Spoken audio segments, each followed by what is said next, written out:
कहां उनके परिवार के लोगों ने जमीन जब्त किया है।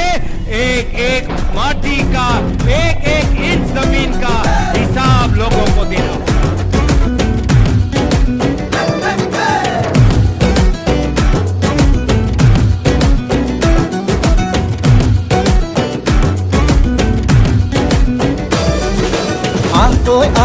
লগে ভাগে জাতিটো বচাবৰ সময় হ'ল। সহোদৰ ভাই মাই ভনী আই হাতে হাত ধৰিনো আগবাঢ়িব। মিলি তুলি নতুনৰ কথাবোৰ শুনিবৰ হ'ল। অসমীয়াইৰ মুখখনি চাই একতাৰ এনাজৰি বান্ধিবৰ হ'ল। হে প্ৰগতি আনিব কোনে, শান্তিৰ গান গাব কোনে, দুখীয়া নিচলাৰ দুখবোৰ আঁতৰাই হাঁহি জিলিকাব কোনে। জালি দিন বৰপিৰা পাৰি দিন এইবাৰ কংগ্ৰেছ